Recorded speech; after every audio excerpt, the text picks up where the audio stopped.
It's unknown. Every damn test comes back unknown. Dr. Alastair Finch's roar of frustration echoed through the glass walls of the chamber. Inside, his multi-million-dollar machines had all failed. The world's top toxicologist was stumped, and on the bed before him, a diplomat's life was fading as an unidentified poison worked its way through his veins. Finch's furious gaze swept the room, looking for something to blame, and landed on Lina Reese.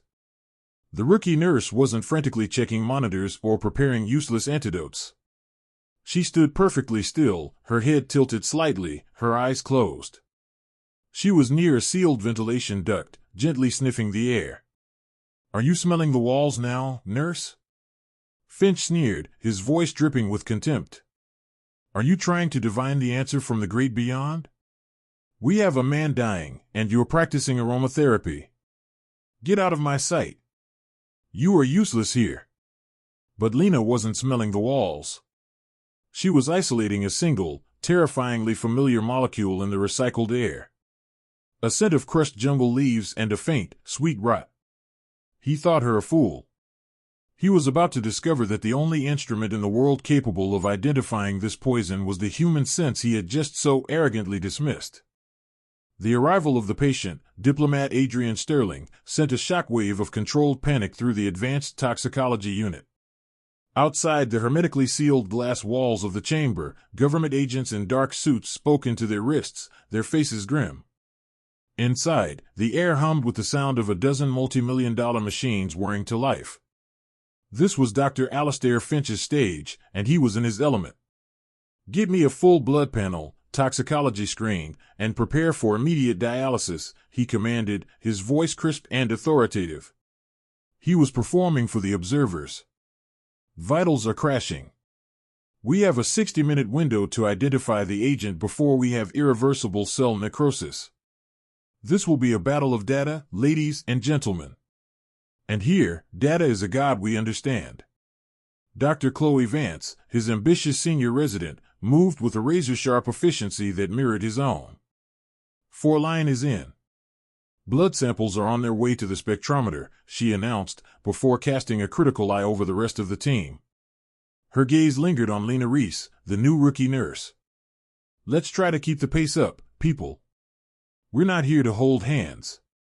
While the rest of the team buzzed around the machines, plugging in wires and reading digital outputs, Lina moved to the patient's bedside. Her approach was different, quieter. She gently adjusted the diplomat's head on the pillow to ease his labored breathing. As she did, she noticed the faint, almost clammy coolness of his skin, a temperature that didn't match the feverish readings on the monitor. And as she leaned in to check his pupils with her penlight, she caught it. A scent. It was impossibly faint, almost completely erased by the room's aggressive air filtration system. But it was there, clinging to the patient's breath. It wasn't a chemical smell, not like bleach or ammonia. It was something organic, complex. It smelled of damp, overturned earth and something else, something vaguely, sweetly floral, but with a bitter undertone, like crushed stems. Her expression remained neutral, but inside her mind, 1,000-cent memories began to stir, searching for a match. She pulled the small, worn notebook from her pocket and jotted down 2 words, earthy, bitter root. Chloe Vance saw the motion from across the room. "Are you taking notes for your diary, Nurse Reese?" she called out, her voice laced with sarcasm. "The doctor gives orders, we follow them. It's a simple concept. No need to write it down unless you're having trouble remembering." Finch overheard and let out a small, derisive chuckle. "Leave her be, Chloe. Nurse Reese is a bit of a mystic. She operates on a different plane than us mere mortals." Lina felt her cheeks flush but said nothing, tucking the notebook back into her pocket. The first round of test results began to flash on the main screen. No match found. Toxin profile, unknown. Finch's confident expression tightened into a frown. "Run it again," he ordered. "Recalibrate the mass spectrometer. There's no such thing as an unknown poison. Just an improperly calibrated machine." As the team scrambled to follow his orders, Lina approached him cautiously. "Doctor," she began, her voice barely above a whisper. The aroma from the patient. It has a profile similar to some neurotoxic alkaloids, the kind found in certain high-altitude flora. Did the blood sample show any? Finch turned to her slowly, his eyes filled with a mixture of disbelief and contempt. The aroma, he repeated the word as if it were a foul taste in his mouth. Did you get your medical degree from a candle store, nurse? We are in $1 billion facility dedicated to the rigorous application of science. Of quantifiable, empirical data. Not to folk wisdom and your feelings. He turned his back on her, a clear and brutal dismissal. Go check the catheter bag. That is a task better suited to your particular skill set. The humiliation was a physical weight, pressing down on her. She retreated to the periphery, her warning silenced, her unique knowledge ridiculed. She watched as the next 10 minutes unfolded in a slow-motion disaster. The second and third tests from the spectrometer came back the same, unknown. The gas chromatograph was unable to isolate a single compound it recognized. Finch's composure began to fray, his commands growing louder, angrier. He slammed his fist on a console, blaming the lab technicians, the sample purity, the very laws of physics. His perfect, data-driven world was failing him, live on stage, and the quiet nurse who had tried to offer a different path was a silent testament to his own arrogant short-sightedness. The patient suddenly went into a violent seizure. Alarms blared, red lights flashing across the room, painting everything in the color of crisis. The diplomat's life was now measured in seconds. And all of Finch's gods, his data, his machines, his science, were silent. The diplomat's body arched on the bed, a violent, uncontrollable seizure that defied all their attempts to stop it. Dr. Vance, her own face pale with a fear she could no longer conceal, administered a powerful anticonvulsant. It had no effect. The poison was not just killing the man, it was rewriting the rules of his neurology, rendering their conventional medicine useless. The steady rhythm of the heart monitor dissolved into a chaotic, terrifying scribble. It's not responding. Vance shouted, a tremor of panic in her voice. She looked to her mentor for guidance, for the answer that was supposed to be his to give. But Dr. Finch was no longer a commander. He was a man watching his kingdom burn. He stared at the main screen, at the words that mocked his entire career, his entire philosophy. Substance unknown. It's unknown. Finch's roar was no longer one of authority, but of pure, unadulterated desperation. Every damn test comes back unknown. $100 million of equipment in this room, and it's worthless. Utterly worthless. He was a high priest whose gods had just turned to dust before his eyes. His reputation, his perfect record, his carefully cultivated aura of infallibility, all of it was evaporating under the hot, unforgiving lights of his own stage. In the midst of this pandemonium, Lina was an island of profound stillness. The patient's seizure, his desperate exhalations, had released a more concentrated cloud of the poison sent into the air. To everyone else, it was imperceptible. To her, it was a siren's call. She closed her eyes, not to pray or meditate, but to focus, to shut down every other sense and dedicate every ounce of her consciousness to that one, singular input. The scent filled her mind, the bitter almond note was sharper now, the damp earth smell was heavier, and the sweet, floral hint, it wasn't just a flower. It was specific. An orchid. A rare, phantom orchid that bloomed only at night, deep in the jungle where she had grown up. A flower her father had warned her never to touch. A flower whose roots, when crushed, were said to be a potent paralytic. Finch spun around, his wild eyes searching for a target, for a release valve for the unbearable pressure crushing him. And he saw her. He saw her stillness in the face of his storm. He saw her closed eyes, her calm demeanor, and in his panicked state, he interpreted it as an insult of the highest order. "Are you smelling the walls now, nurse?" he sneered, his voice dripping with all the venom of his own failure. He strode towards her. "Are you trying to divine the answer from the great beyond? We have a man dying, and you're practicing aromatherapy." He was right in her face now, his spittle flying. "Look at me when I'm talking to you. You are a disgrace to this unit, to the very concept of science. Get out." Get out of my sight. You are useless here. The brutal words struck Lina, and her eyes fluttered open. The hurt was plain to see. But as she looked at the desperate, furious man in front of her, something else clicked into place. The scent, the memory, the name of the plant. It all fused into a single, terrifying point of certainty. He had called her useless at the exact moment she had become the most useful person on the planet. A cold, calm voice cut through the room from the intercom speaker. It was one of the government agents from the observation gallery. Dr. Finch. We are out of time. We need an identification to proceed. Give us a name. What is the poison? The impossible question. The final challenge.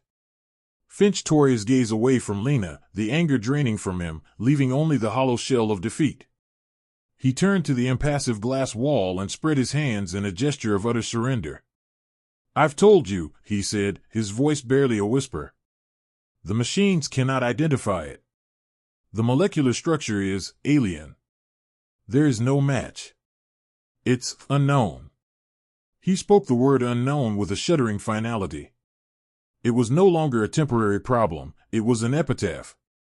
In the room, the other doctors and nurses slumped, the last of their hope extinguished. The agent on the intercom was silent. They were now just witnesses to a death certificate being signed. But Lina did not look away. She did not slump. She had been shamed, dismissed, and ordered to leave. But as the pall of failure settled over the room, she took a single, quiet step forward. The name of the unknown poison was on the tip of her tongue. A word whispered to her from a childhood half a world away. A word that was about to change everything. The machines have failed. The world's greatest expert has admitted defeat. The only person in the room with the answer has just been called useless and ordered to leave. Have you ever had a gut feeling, a piece of knowledge that you couldn't prove with charts or data, but you knew was right? Do you believe that human intuition can sometimes be more powerful than any machine? If you do, take a second to hit that subscribe button.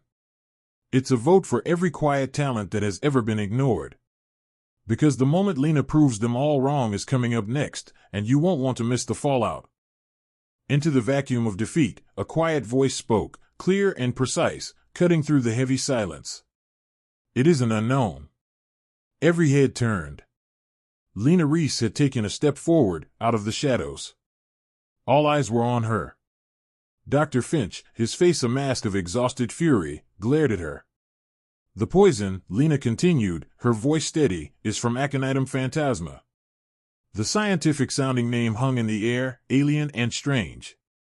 Dr. Chloe Vance was the first to break the spell, letting out a short, incredulous laugh.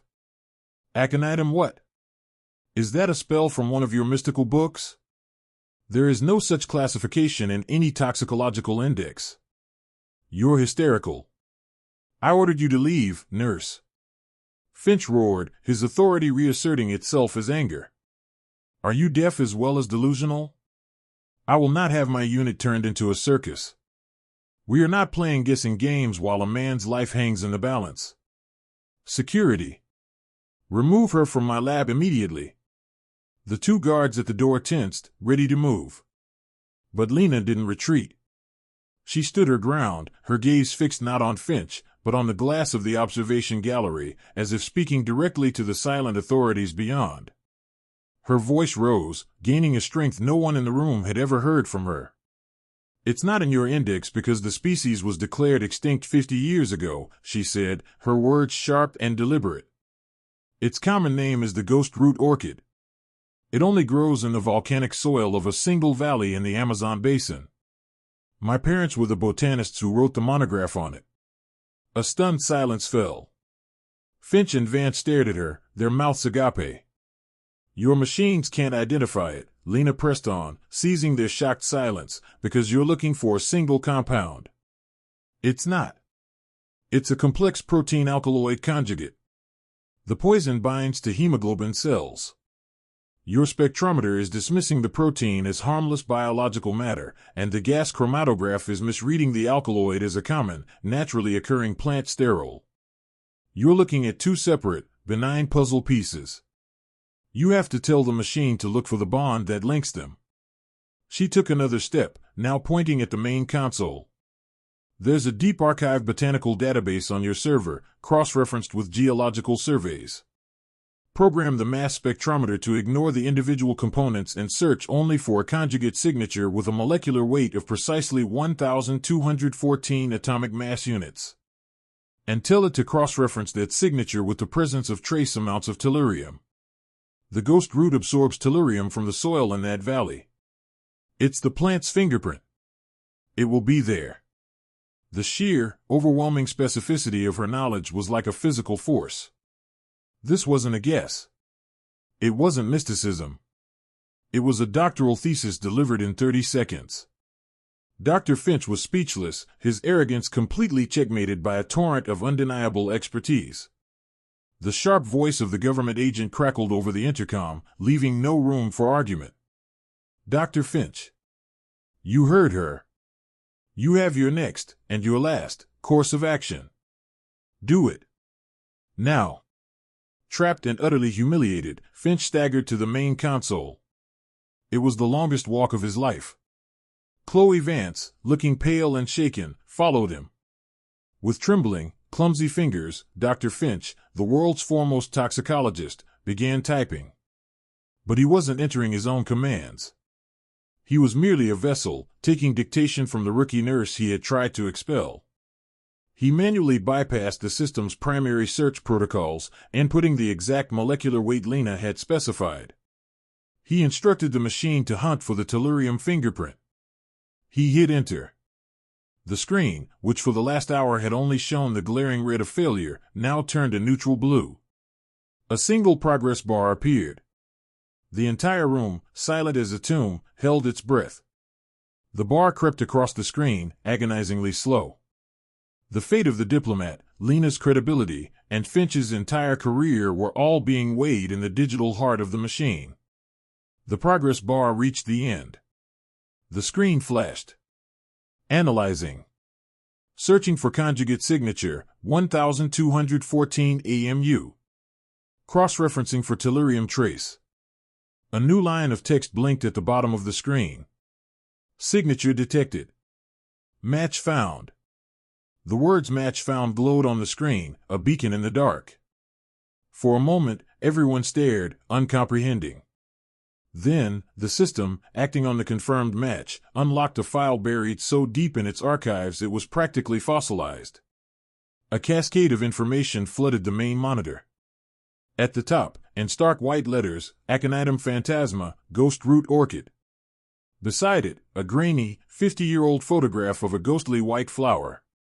A 3D rendered model of the complex protein alkaloid conjugate molecule began to rotate, the tellurium atom at its core highlighted in red, exactly as Lina had predicted. Geological maps of a remote Amazonian valley appeared, along with scanned pages from a botanical monograph filled with handwritten notes. Every single, impossible detail that had come from Lina's mouth was now displayed before them as cold, hard, irrefutable fact. Dr. Alastair Finch made a sound, a choked gasp, and stumbled backward from the console, one hand coming up to brace himself against the counter. The screen wasn't just a confirmation, it was a judgment. It was the data he worshipped, the God he served, telling him he was not only wrong, but that he was blind, deaf, and obsolete. All his years of experience, all his awards, all his machines, had been defeated by a memory of a flower. Dr. Chloe Vance stood frozen, her face a pale mask of disbelief. The foundations of her ambition had been built on mimicking Finch, on believing in his system, on dismissing the mystical rookie. In the space of 2 minutes, her entire worldview had been systematically and ruthlessly dismantled. The person she had tried to professionally sabotage was not just competent, she was a genius of a different order of magnitude. The government agent's voice on the intercom was sharp, urgent, and all traces of doubt had been replaced by a desperate respect. He no longer addressed the fallen doctor. Nurse Reese, he said, the name now carrying the weight of a formal title. The database confirms your identification.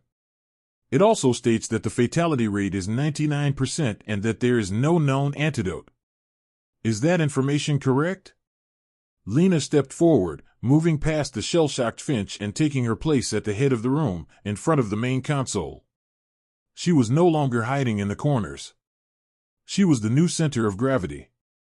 "That information is based on the original field report," she stated, her voice calm and authoritative. "The monograph my parents wrote theorized a treatment protocol. It attacks the conjugate's unique chemical bond. It has never been tested on a human. But it is the diplomat's only chance."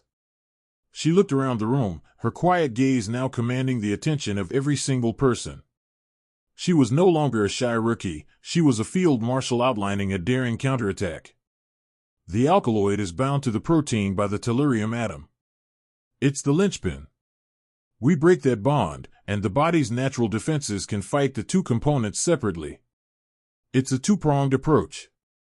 She turned to Chloe Vance, who looked at her with wide, stunned eyes. "Dr. Vance, I need a heavy metal chelating agent. Prepare an intravenous drip with 5 milligrams per kilogram of dimercaprol. It must be infused over exactly 3 minutes to avoid cardiac shock." Next, she addressed another nurse. "At the same time, we have to fight the paralytic effect on the nervous system. Prepare a 2 milligram injection of physostigmine for a direct 4-push. It will compete with the alkaloid at the neural receptors and buy his heart and lungs precious time." The paralyzed room exploded into focused action. Despair was replaced by a desperate, fragile hope, and Lina was its sole architect. Chloe Vance, humble to her very core, didn't question, didn't hesitate. She ran to the automated pharmacy, her hands flying across the screen to retrieve the vials. Dr. Finch, after a moment of watching the scene unfold as if in a dream, seemed to wake up. He moved to help Vance, his years of medical training kicking in, but now he was an assistant, his hands guided by the commands of the nurse he had called useless. Within a minute, they were ready. 2 syringes, 2 4 bags. The cure. Lina stood by the patient's bedside, her eyes on the timer on the main monitor. "Start the dimercaprol infusion, now," she commanded. The clear liquid began to drip into the patient's arm. "Dr. Vance, the physostigmine. Push it slowly, now." Chloe administered the second drug, her eyes locked with Lina's, a silent acknowledgement of the new order passing between them. The medicines were in. The theory was now a reality. Everyone stepped back, their gazes fixed on the heart monitor.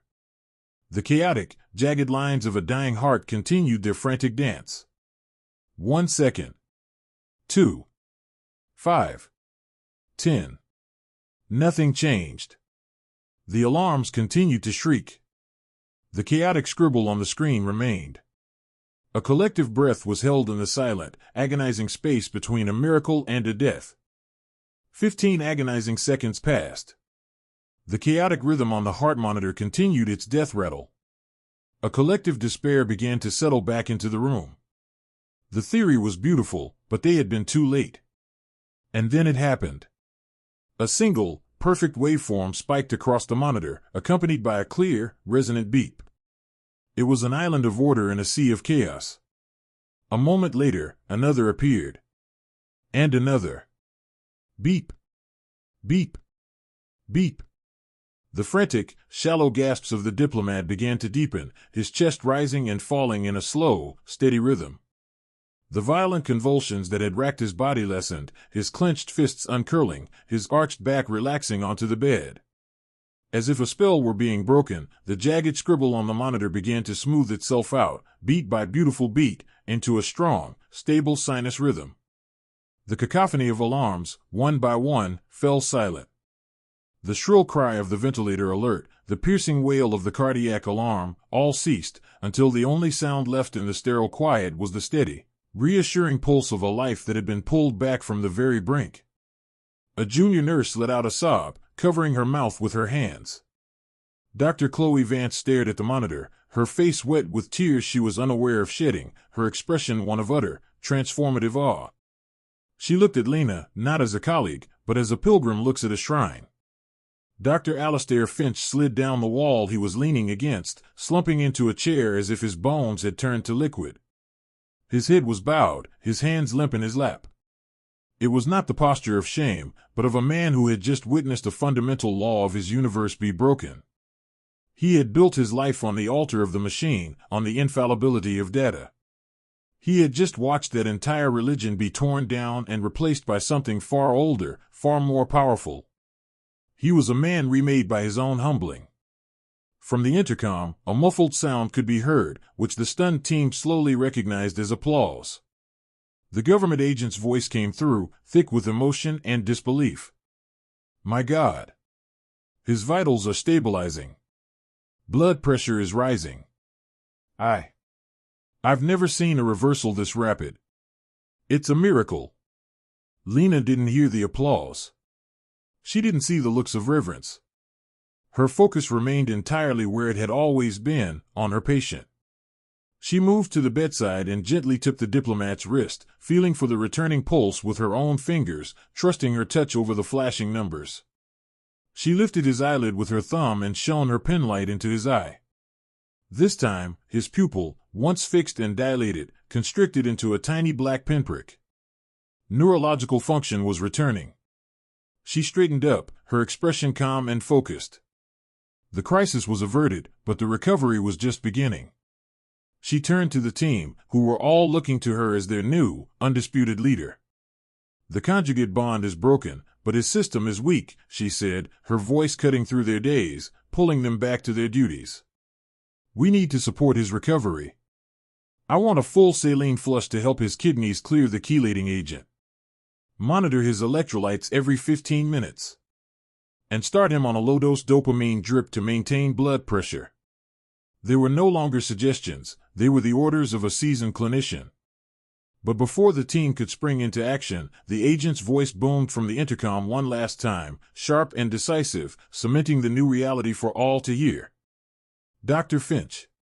Finch slowly raised his head. "Your patient is stable, thanks to Nurse Reese." The agent let the name and its new, immense weight settle in the room. "From this moment forward, until Diplomat Sterling is cleared for release from this hospital, you and your entire department will report directly to her.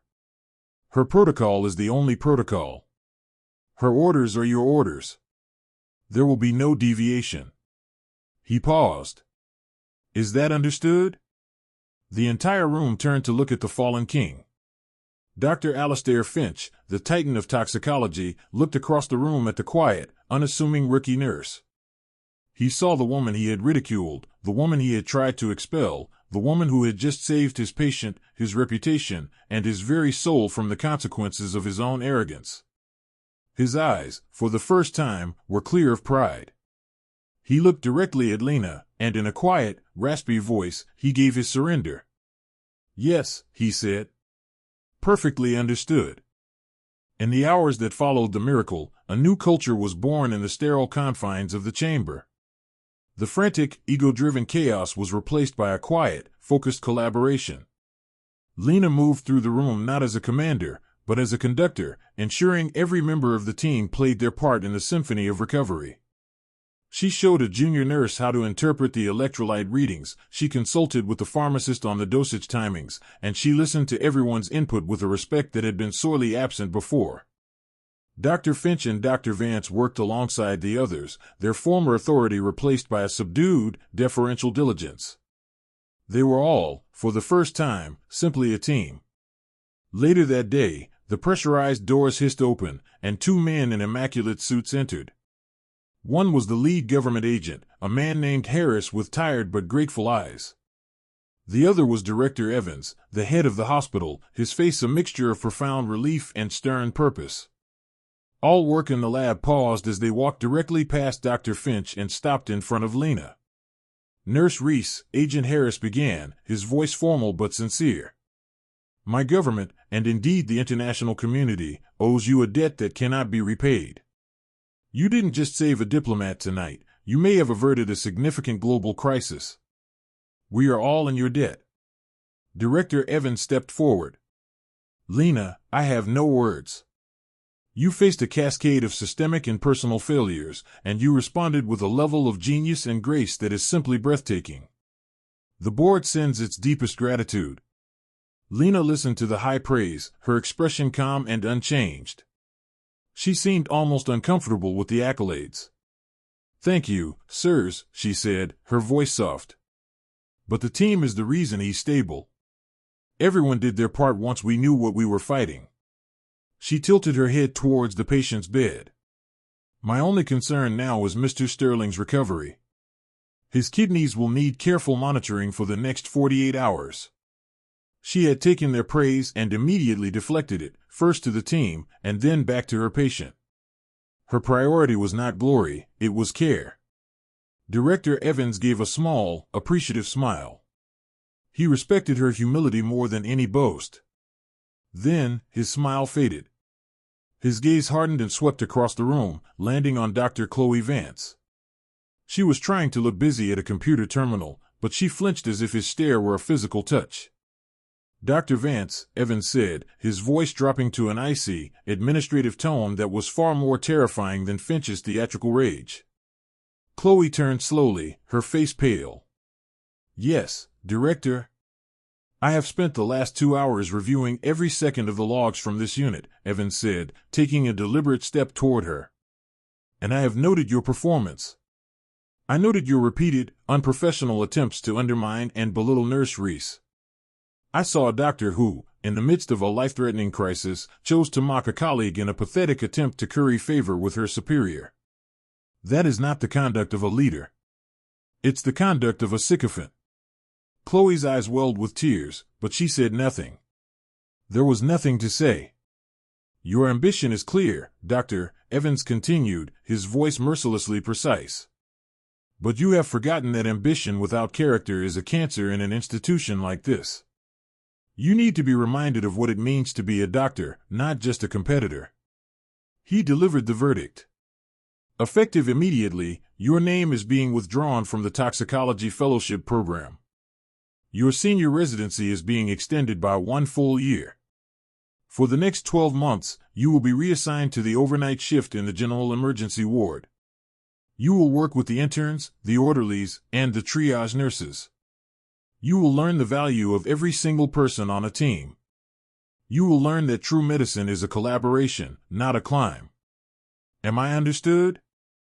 It was a devastating, career-altering blow. A public demotion from the hospital's most elite unit to its most grueling, thankless floor. Chloe Vance, who had dreamed of a fast track to glory, could only nod, a single tear of humiliation tracing a path down her cheek. "Yes, Director," she whispered, her voice choked. "I understand." With Chloe Vance's fate sealed, Director Evans finally turned to the man at the center of the storm. Dr. Alastair Finch stood waiting for the inevitable, his shoulders slumped in resignation. He had already lost his authority, his pride, and his self-respect. All that was left was the formality. "Director," Finch said, his voice quiet and devoid of its usual booming confidence. "There is nothing you can say that I have not already said to myself. My conduct was inexcusable. My arrogance was a clear and present danger to my patient. I offer you my full and immediate resignation." Director Evans looked at him for a long moment, his expression unreadable. "That would be the easy way out, Alastair," he said, his voice surprisingly gentle. "And this hospital is no longer interested in taking the easy way out. We are interested in taking the right one. Firing you would be a waste of a brilliant, albeit flawed, mind. No. You will not be resigning. You will be learning." Finch looked up, confused. "You will retain your title as head of the Advanced Toxicology Unit," Evans continued. "However, a new division is being created within the UTA, effective today, the Office of Sensory and Integrated Diagnostics. All unidentified cases, all new research protocols, and all final treatment authorizations will require a co-signature from the head of that office. You will learn to collaborate. You will learn that data and human intuition are not opposing forces. They are two halves of a whole. You, Dr. Finch, are about to learn how to see the whole picture." With that, Evans and Agent Harris turned to Lina, their faces softening once more. "Lina," the director began, "we want to formally offer you the position as the inaugural head of Sensory and Integrated Diagnostics." We don't want to take you away from your nursing duties, we want to expand them. We will build you a lab. You will have a research budget and a team. We want you to develop a new field of medicine, one that formalizes and teaches the very skills you use to save a man's life. We don't want you to become another administrator behind a desk. We want you to teach us, to teach all of us, how to see the world the way you do. It was an offer that didn't ask her to change, but instead promised to change the hospital to match her. It was a validation not just of her actions, but of her very being. Lina looked from the director to the humbled Dr. Finch, and then to the patient, now sleeping peacefully. A small, genuine smile touched her lips for the first time. "I would be honored," she said. 3 months later, Dr. Finch stood before a new class of residents in a lecture hall. He was a different man. The arrogant swagger was gone, replaced by a thoughtful, more deliberate presence. He clicked to a slide on the screen behind him, which showed the complex molecular structure of Aconitum phantasma. "This is the Sterling agent," he told the students. "Our multi-million-dollar machines called it unknown. But it was identified by a rookie nurse who was using a diagnostic tool that every one of you possesses, her senses, connected to a lifetime of experience." He looked out at the young, eager faces. "Data will tell you the what. But it will not always tell you the why, or the how. Your greatest strength as a doctor will not be in how you read a machine, but in how you listen to your patient, your colleagues, and the quiet voice of your own intuition. The Finch-Reese protocol, which is now our standard for all unidentified agents, begins not with a blood sample, but with observation. It begins with paying attention." Miles away, in a new wing of the hospital, was a room unlike any other. One side was a state-of-the-art laboratory with gleaming equipment. The other was a small, climate-controlled greenhouse, filled with the lush, green foliage of rare and exotic plants. Lina Reese, now wearing a lab coat over her nurse's scrubs, stood in the center of it all. She held a fragrant leaf between her fingers, her eyes closed. Across from her, a young nurse stood, mimicking her posture. "Close your eyes," Lina said softly. "Block out everything else. Don't just smell the leaf. Listen to it. What is it telling you? Is it sweet? Bitter? Does it smell like earth or rain?" The young nurse inhaled deeply, a look of intense concentration on her face. A small smile played on Lina's lips. The miracle in the chamber was not an ending. It was a beginning. She hadn't just saved one life, she was planting a garden, cultivating a new generation of healers who knew how to use not just their minds, but their souls.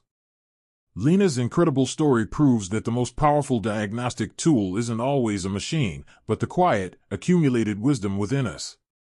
In a world that worships data on a screen, we must never forget the power of our own senses, our intuition, and the unique experiences that shape us. They dismissed her talent as mysticism, but it was the key to the entire puzzle. Do you have a skill or a gut feeling you've learned to trust, even when others doubted it? What's your hidden superpower? Share your story in the comments below. Let's celebrate the knowledge that can't be measured. And for more tales of unsung heroes and their spectacular triumphs, be sure to follow our channel. Thank you for watching.